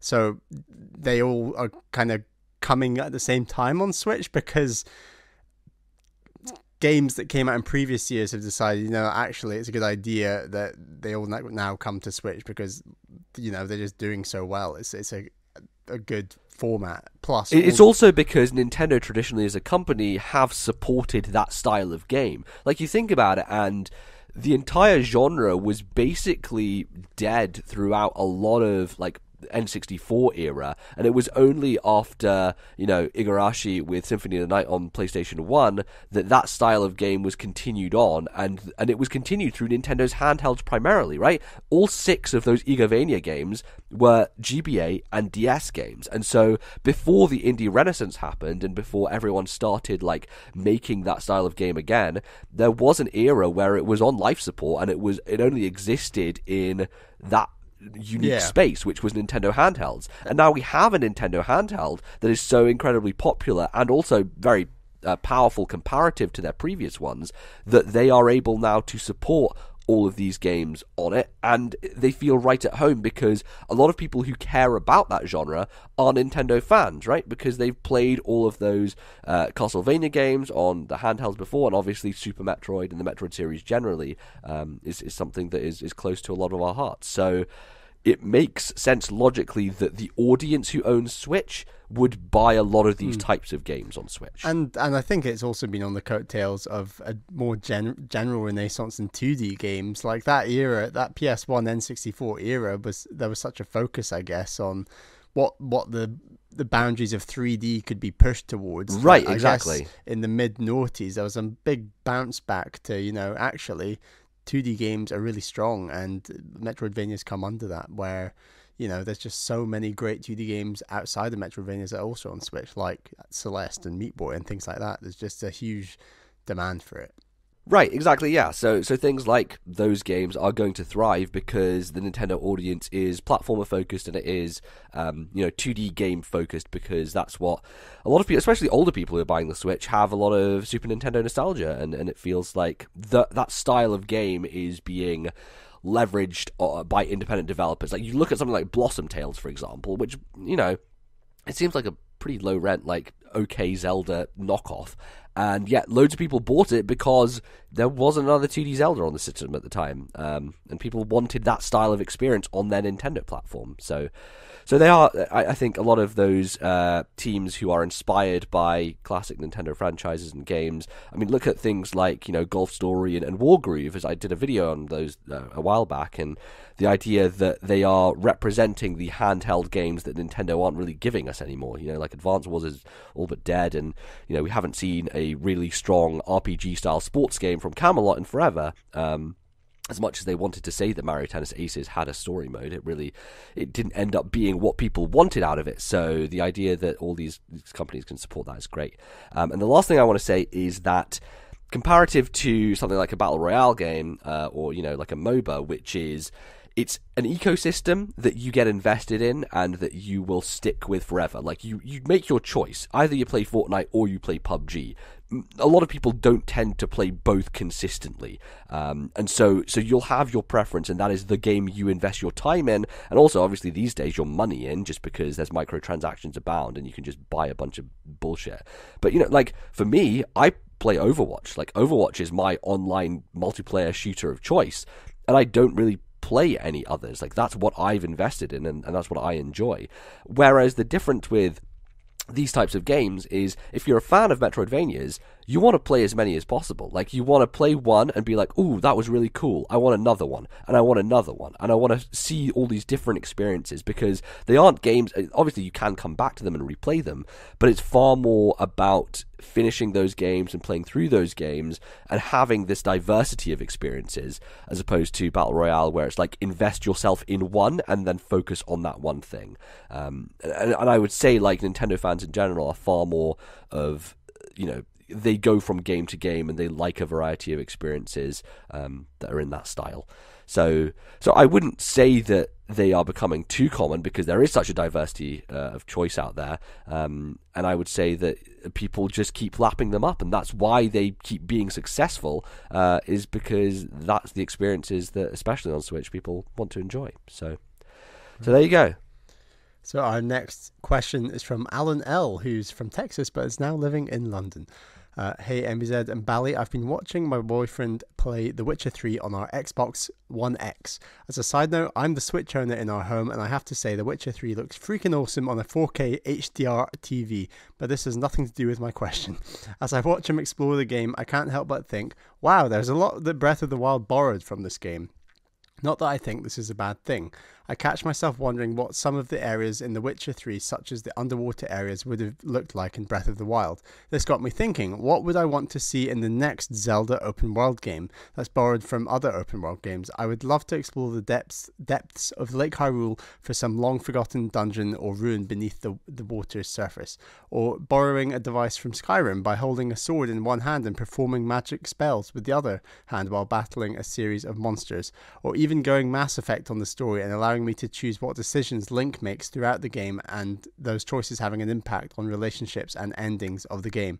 So my question is this: if you have no limits on what could be possible in the next Zelda open world game, what would you want to see in it based on the things that have been executed well in other games, and how would you want it incorporated into the Zelda world / timeline? Thanks for the brilliant show you two provide. Keep up the good work, Alan. Thank you, Alan. Oh, Breath of the Wild is a perfect game. Move on. Yes, exactly. No, we've already established. Don't mess with it. It's the best game ever. Yeah, definitely nothing wrong with it at all. No, I definitely see where he's coming from. I think one of the interesting things he brings up is, and I never really thought about this, but there is no way to go underwater in Breath of the Wild. Like, there is no lake bed temple. There is no way for you to kind of dive in and find what's under the surface. Like, when there is a chest under the water, you have to use magnesis to lift it out of there. But there is no kind of swimming mechanics in that sense. And I wonder if that's something I would want or not, right? Because I think in the past, those have been the more controversial aspects of Zelda games. Like the Lake Bed Temple in Twilight Princess, you have to swim so deep down in order to just find it. And then you have the underwater boss fight itself, which is kind of a pain in the ass, and especially later on when you do the Zant version of it, and it's like, oh, for God's sake, like I have to put on the Zora tunic, which helps me swim, but also I have to have the iron boots if I want to sink to the ground. It feels very slow. Yeah. And I think it would be interesting for them to add some more exploration elements with kind of water stuff. But on the other hand, it's like I think about Ocarina of Time's Water Temple, and it's like, I don't know. I don't know if that's something I really want it to do. How do you feel about that, Bally? I almost feel like if they went for water and they wanted to kind of step it up from a game like Twilight Princess, if they could make it like, maybe you had like some sort of mechanical submarine or something really kind of that just... Right, and that would fit into vehicle. The world of Breath of the Wild, right? Because you have the Guardians and you have that idea of ancient technology. Yeah. Ancient technology submarine. And I was also going to say that some sort of return to an open sea that has a boat you can kind of go between islands and return to that Wind Waker idea in that game's engine might not be the worst idea in the world. And certainly there is an island obviously in Breath of the Wild, but the way you get to that island is you just glide to it. I guess you can get the raft to it if you want, but it's not exactly the King of Red Lions. No. So some sort of return to a boat, or even stuff like the train and Spirit Tracks, like adding train networks. And I think there are kind of more mechanical, grander things that world could go for. That the thing that I always wanted in Breath of the Wild that it never happened. I was like, well, there must be some way to get some sort of like air traversal in this game, right? Like, it seems like that would be the final like thing you would get is some airship or flight mechanic or something along those lines. And obviously, Rivali's Gale you have, which helps you with the what do you call it? The thingy, your paraglider. Paraglider. And to some extent, right, the paraglider is that mechanic. It is your ability to move through the air to different places, but it's not like a free roaming type of thing. And the thing that I would like the next Zelda game to borrow is to take the idea from Xenoblade Chronicles X, an open world game that I really enjoyed, where you get a thing that you can just go anywhere in. Like the sense of freedom when you get your upgraded Skell that can fly anywhere in that game is so good. The one problem I think it does do is it makes the world feel small, and that's one of the things that is amazing about Breath of the Wild, is that the world just feels so wondrous and enormous. And when you have those mechanics, and you even see it actually with some of the, not necessarily glitches, but like physics manipulation that people do across the world, those videos do make the world feel a bit smaller than perhaps it did before. It's still enormous, but it's like, Link inside one of the metal carts and using magnesis to like lift it up so you're like basically flying through the air. I think it works really well in Xenoblade X, just because the type of game that is, and the idea of a planet and conquering a planet's landscape and surface, and really it feels like that when you get to that point in time. But it did make that world feel a lot smaller than it had before, and it's still amazing and awesome, but I feel like some way of traversing more freely through the sky would be a cool thing to add. And obviously that's a thing that you have, many games have done in the past, like mainly RPGs actually, like classic RPGs, like Final Fantasies with airships, and Dragon Quest do a similar thing where eventually at the end of the game you get a way to explore everywhere quite easily and without too much hassle. So that's one way you could do it, and I think Breath of the Wild steered away from it because there was a very easy fast travel system, and obviously in the DLC they provided another way for you to explore. But I think what Breath of the Wild wanted you to do was to use your horse and was to just walk around and just go everywhere that way, which that's good, and I enjoyed doing that. And I think that the verticality of the world just made you ensured that you wouldn't stay on your horse. Like you couldn't just stay on your horse the whole time. And I think it was Patrick Klepek played the game almost entirely on foot. So like the idea, right, because you would miss things otherwise. Yeah, if you would on miss horse. a ton. And every time I got on the horse and was in a new area, I thought I need to slow down. I need to look at this. I need to do that. I didn't want to just sail past.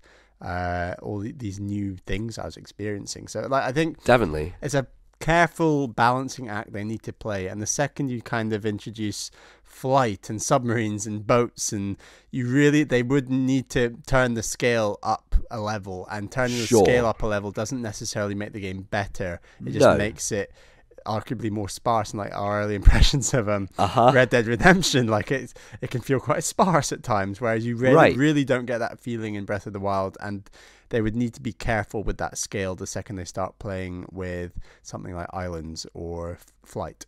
Yeah. And it's interesting because, it brings up the idea of story choices and making decisions and things like that. And honestly, I think that Breath of the Wild does such a good job of creating a world without the need for direct narrative, like just the spaces where the Guardians are just like dead. Like that's storytelling in and of itself, but it's not direct storytelling. It's environmental, and it's just there, and it exists, and you can make of it what you want. And I think the weakest parts of Breath of the Wild are when they try to tell a story, because Nintendo have clearly shown that they can't. They just don't know how to tell a compelling narrative, because that's not their focus. Their focus is on mechanics and gameplay, and that's always what they have been very, very good at. And I would be very scared of them trying to make something that was more story based, because I think they would fall flat on their face, and they wouldn't tell a story that is very nuanced or engaging. And Breath of the Wild already shows that is true.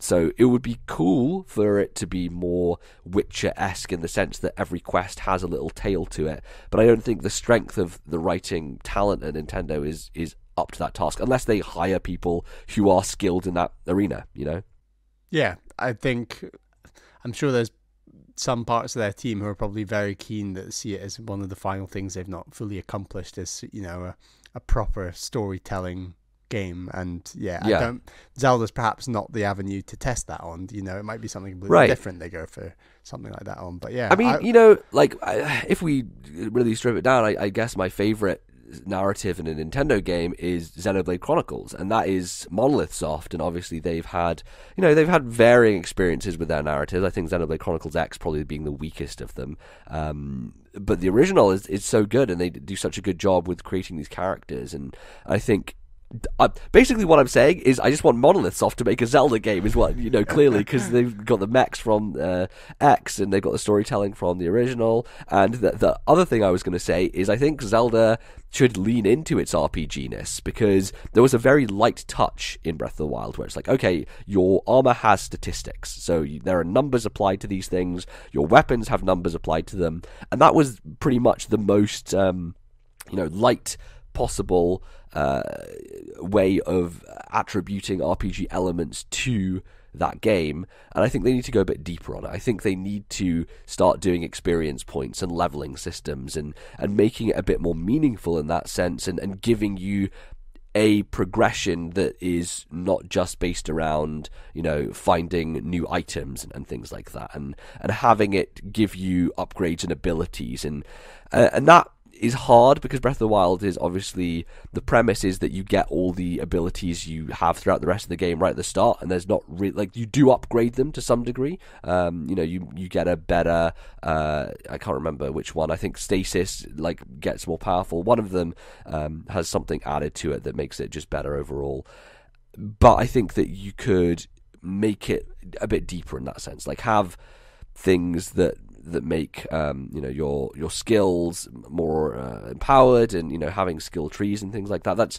That's something I think that, because they're going in this general direction, leaning into the more RPG side of it would be the thing I would want to see the most, I think. And yeah, fascinated to see where they go with that. And that, I think we're both fairly confident there's going to be another Zelda open world game on Switch before the end of that life cycle, you would hope. Yeah, whatever that life cycle means, and whatever Switch 2 is, if they do a follow-up. But it's Nintendo, so who the fuck knows? Maybe their next Zelda game is a Battle Royale. It could be. Jesus. Could be. But Alan, thank you for your question. And that is all we've got time for your emails. As I said before, please send more in. Our email address is thisnintendolife@gmail.com. That is thisnintendolife@gmail.com, or pop in the Discord server, link in the description. We would really, really appreciate some more questions, some more comments, anything you can throw our way. We love it. We read them all. But that is now time for the third segment, where we're going to be discussing some more Smash Brothers Ultimate Rumours. We love them. It's not long to go now. Catch you in a sec.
Alright everyone, welcome back to the third and final part of today's show, where we're going to be talking about some of the Smash Brothers rumours that have come out, which people are very split on whether they're real or not. What even are they? There's a lot of weirdness going on, and it all could be figured out by the time this episode goes up. But in any case, yeah, we're going to talk about it and some of the characters and things like that. So if you don't want to know and you've somehow just missed it and have avoided the internet, probably don't listen to this, because we'll probably talk about everything that has happened here.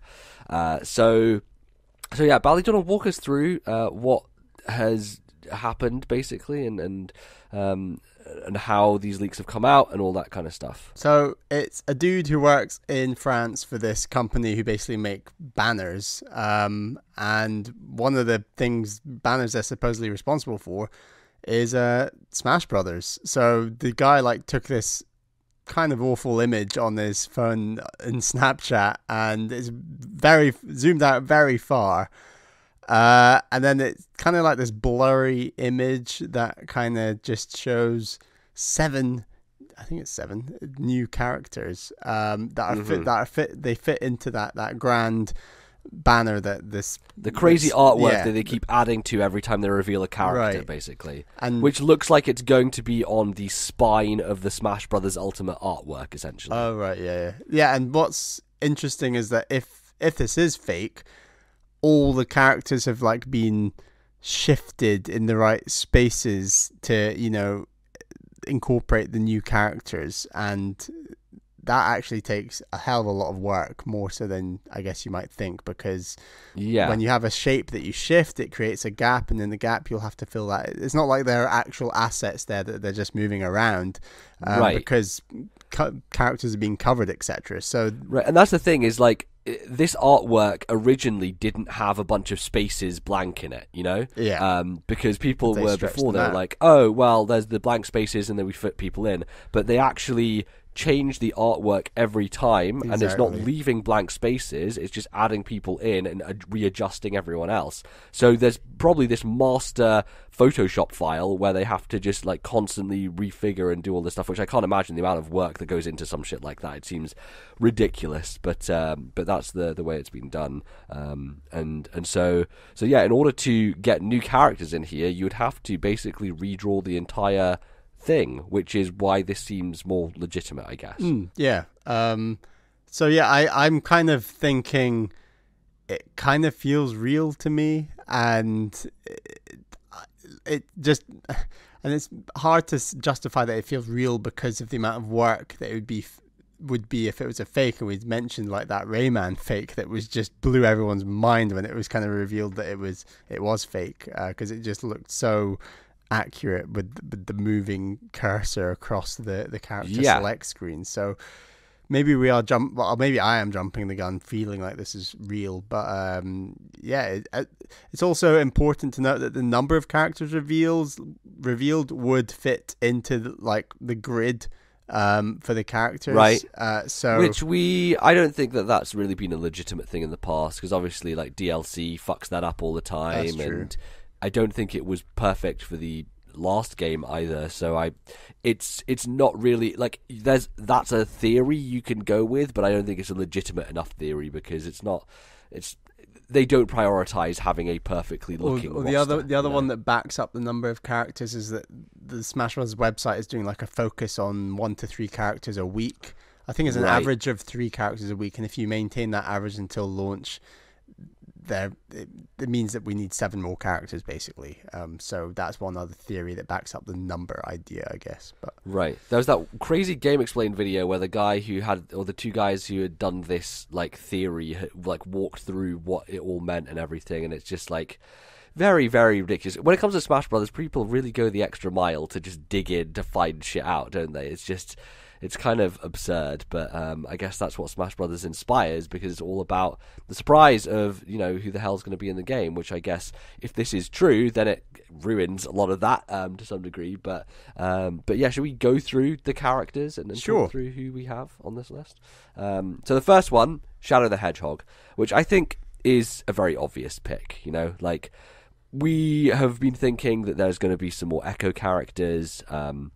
Sonic, obviously a big part of Smash Brothers since Brawl now, and I've wondered, over the years whether they'd put Tails in there, whether they'd put Knuckles in there, but now that we have Echo characters as a thing, Shadow is clearly the most obvious. I mean, he's a clone anyway, right? Like, literally in the game. Or was it in Sonic Adventure 2 Battle that we found out that Sonic was the clone and Shadow was the original? I remember that was something I can't remember in the story of that game. It was a bit of a crazy story, and I guess none of us beat it anyway, so we No. don't really know the conclusion. So I don't know the truth. Yeah. I feel like one of them is a clone of the other in any case. But Shadow, I guess he's been an assist trophy in the past, and we haven't seen him show up as an assist trophy yet in this game. So that lends quite a lot of credence, because I think Shadow is pretty, clear choice. Even without this leak, I would have guessed that there would be Shadow in this game, just because, Echo character for Sonic. No shit, that seems and that's kind of the smart theme I feel with this leak, is that even if this leak is fake, if I had to bet money on 7 characters being in this game, these 7 would be fairly high up the list, just based on precedent set by, I guess, Sakurai, where when there's the biggest fan demand in terms of the most recent 2 characters has been like King K. Rool and Ridley and Simon Belmont. So if you follow that trend, it seems like these are the 7 characters that are probably most likely to end up in the game. Sure. So yeah, I would say Shadow is a very obvious one I believe in, and then Ken is the other one that is very obvious, because Street Fighter, Ryu, obviously, Ken and Ryu are Street Fighter. They are the opposites and the same, and it makes the obvious sense to do so. Also, in the previous game, when you got Ryu as a downloadable character, you got a trophy of Ken as well. So they're clearly thinking about that before, and it's something that makes a lot of sense, because a lot of these third-party characters, as we talked about in the past, have very easy analogs that you can go to as like, oh, this is definitely going to be the Echo character for this particular person. And Shadow and Ken are the 2, I would say, probably easiest ones to do, because there's not a lot of work you have to do in terms of their body structure. Sure. Like Shadow is going to be the same, character model probably as Sonic, or similar enough. And Ken is going to be similar enough to Ryu, where, they both look more similar to their counterparts than maybe some other Echoes do. And some are saying that Mac Rider could also be an Echo fighter of Captain Falcon, because it's a buff guy with a helmet, basically. So there's a chance that you never know, that could be a thing. That one is a weird one. We'll get to that one in a second, because I think that's the weirdest one out here. It kind of is, yeah. So then the next one I want to talk about is Geno, because Geno is a character that fans have been screaming from the fucking rooftops for during the Wii U era, honestly. And, a lot of people want that Mario RPG representation. It's a weird character that a lot of people have a lot of love for whatever reason. And I've never been on the Geno train. I've always been like, okay, like he seems like a very weird pick for this game. But Sakurai so far has been going down the fan route. He's put Ridley in the game, he's put King K. Rool and the Belmonts in the game. All those picks so far have been very highly requested and probably did quite well in the Smash ballot. And I wonder how much the Smash ballot has played into the choices when it comes to this game. Do you think it was a significant factor for a lot of the choices that are being made?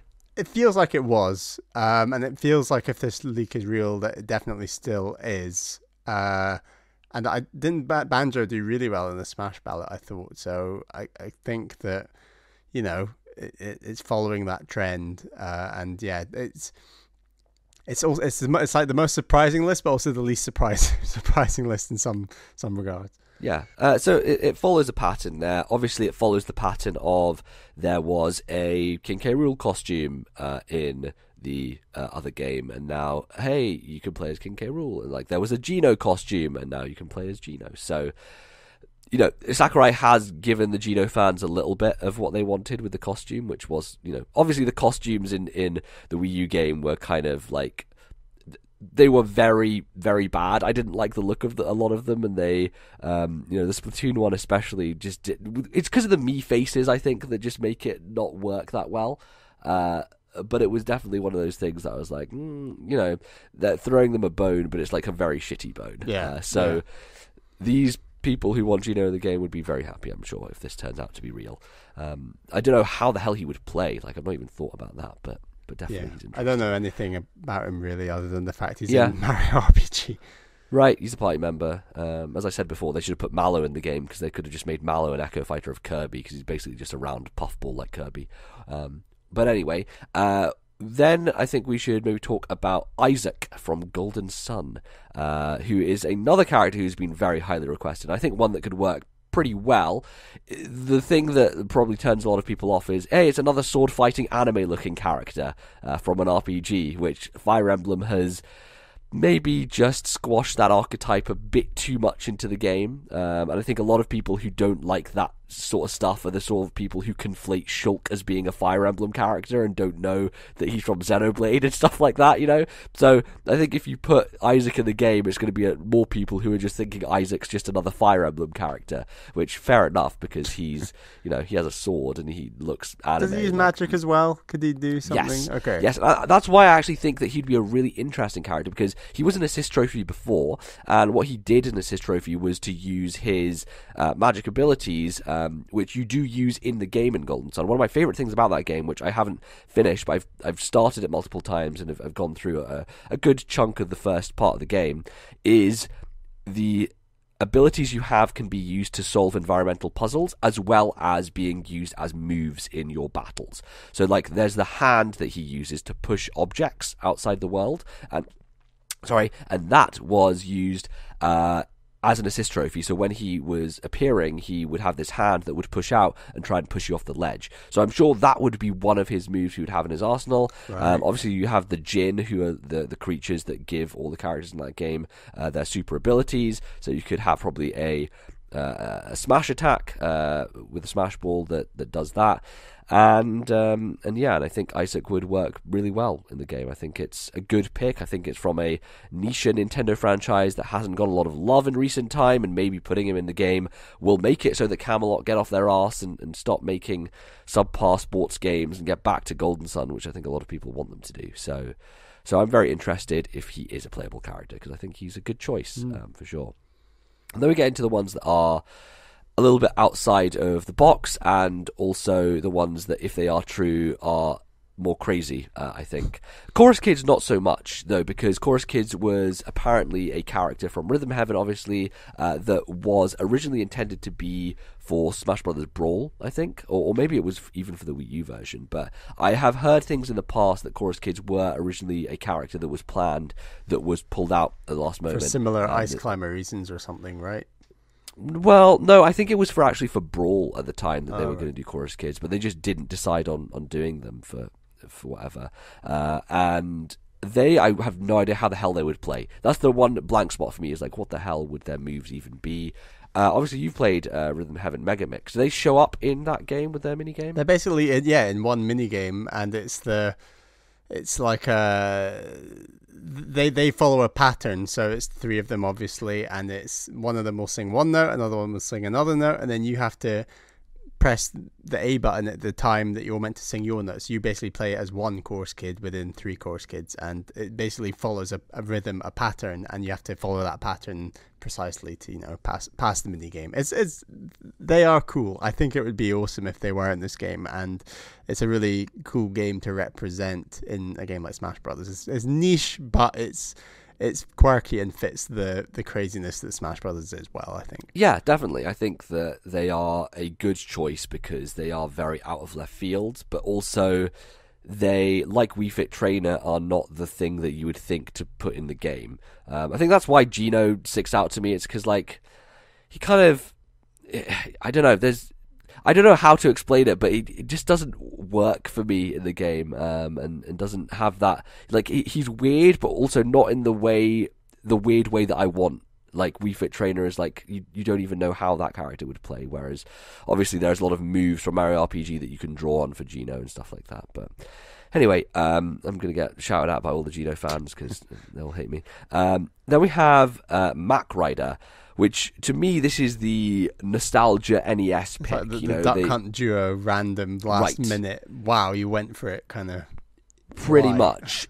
And I think that fits in line with Game & Watch and Rob and obviously Duck Hunt from the last game.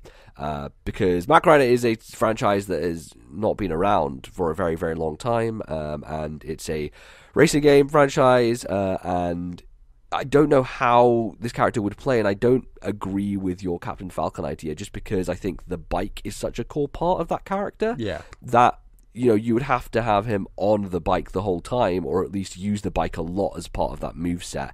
And it could even be analogous to Bowser Jr., right? Because he's in the car the whole time, his little the clown thingy. car, yeah. Yeah, so I think it can work, and I think it makes sense, but it's also another one of those where it's like, I don't know what the hell they would do for moves for him and how that would work. You could do a fun thing where you could have Excite Bike kind of costumes and things to go alongside it. I don't know, I'm surprised that they would go Mac Rider over Excite Bike, because that seems like it could be a more recognizable one for people to go to, but you know, it seems like that's the weird pick this time, the strange nostalgic one, and you know, I'm interested to see how it plays, because I think that if it would be a clone of, you know, Falcon, that would be, we already have Ganondorf who's a weird clone of Falcon, so I don't want them to do that again and, you know, be a weird Echo Fighter, because there's, I think, especially with those weird old school characters, they really build the identity of them. Like Duck Hunt is so completely different to Rob, it's so completely different to Game & Watch, and they all draw on their own past and influences, so I think they would do that. And then the one that is probably the hardest one to swallow, because it is the one that it requires the most work to happen and for companies to shake hands, is Banjo-Kazooie, which is probably the most wanted character for Smash Brothers. A franchise that's owned by Rare, that was such a huge deal on the Nintendo 64, and obviously when Rare was sold to Microsoft, a lot of those rights moved over, so Nintendo doesn't really have access to them anymore.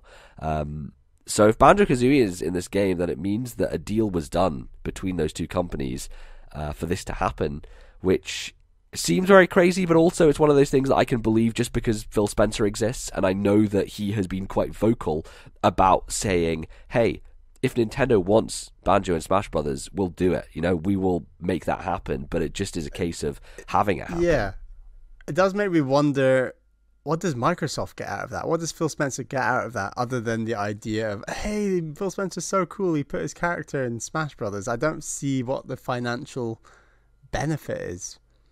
Yeah, I mean, you know, they've done stuff in the past with crossplay, right? And it's like, does that benefit Microsoft? I mean, from an optics perspective, of course it does, you know. From a PR perspective, it shows Microsoft has a willingness to work with other companies, that they're the good guy, that they are making things happen that gamers want to happen, you know, quote unquote. So, you know, with Fortnite and with Minecraft, all that stuff happening, the fact that they did the whole Mario mashup pack for Minecraft, that they are willing to put a Switch that was made out of Minecraft blocks literally in their E3 press conference.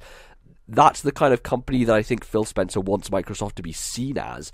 And so yes, it would work from that optics perspective, but from a business perspective, I don't know if there's another deal that has happened that has made, like, I don't know, the ability for a Banjo re-release to happen again, or I really don't know what the thing that Microsoft would get out of this deal would be.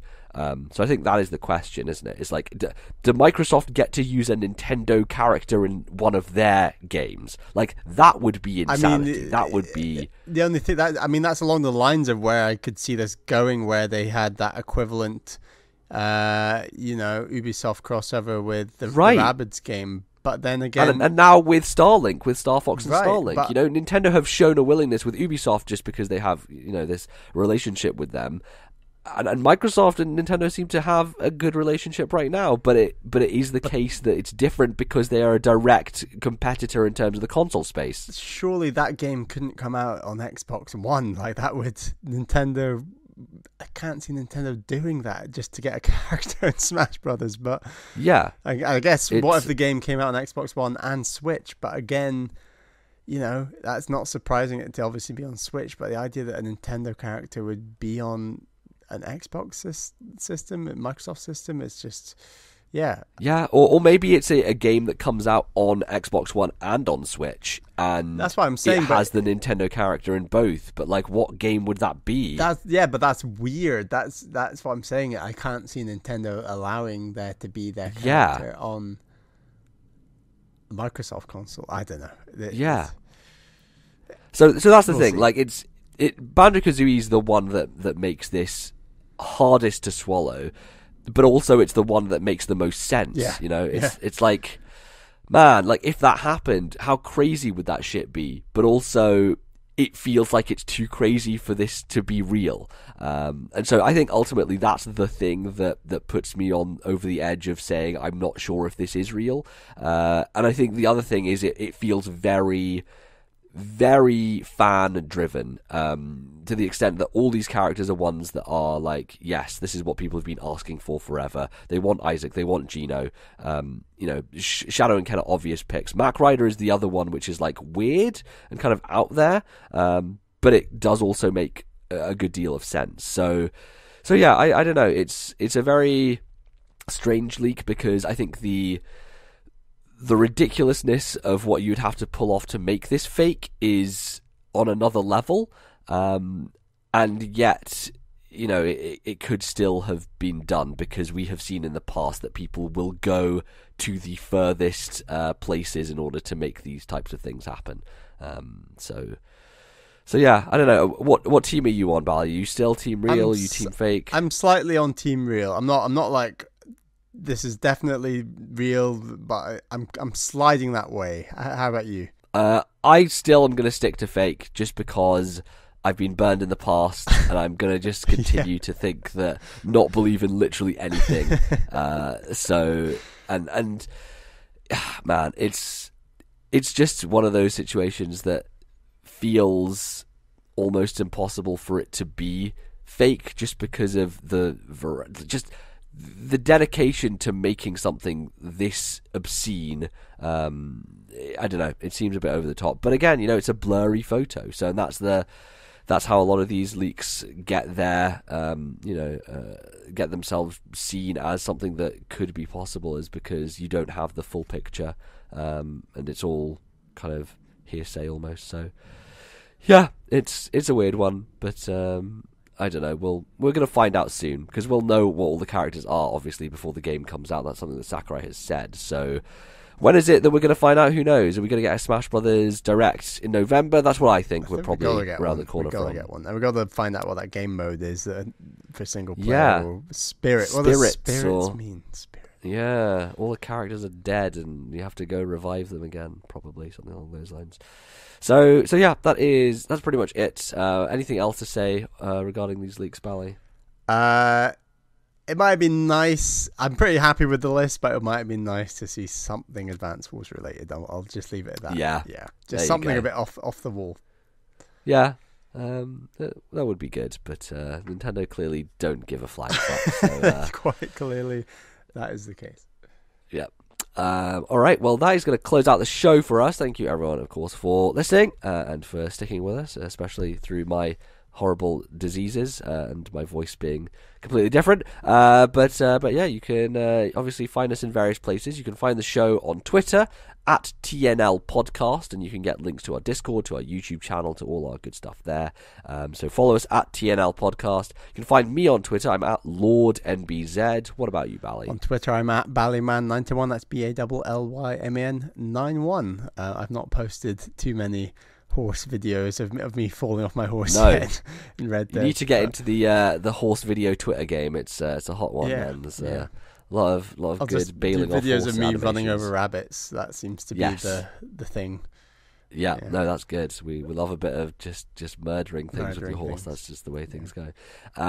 Yes, so you can find us there. Obviously, we want to thank all our backers on Patreon for supporting the show, because they are what make this thing work. So, Bally, who's it that we are thanking for Patreon? Thank you to our two $10 tier patrons. They are, of course, my girlfriend Caroline and Atari Alex. Thank you for your support. And also, thank you to our TNL sponsor tier level patron, of course, Daniel V.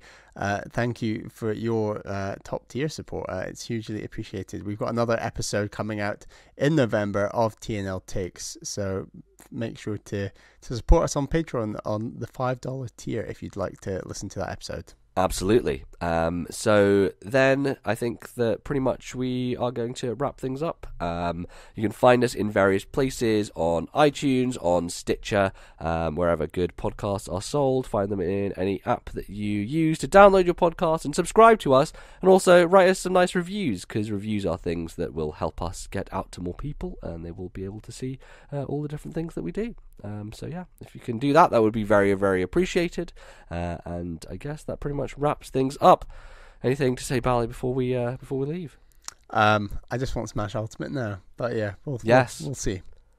I know, it feels so close. It's literally like it's basically a month away at this point. It's like the start of December, so there's not long, and I'm sure that we'll get a direct very, very soon, and there'll be a lot to discuss. So excited for that, excited for the future, all that good stuff, and we will see you in a couple of weeks' time with a bit more of This Nintendo Life. So thanks for listening, everyone, and we'll see you again soon.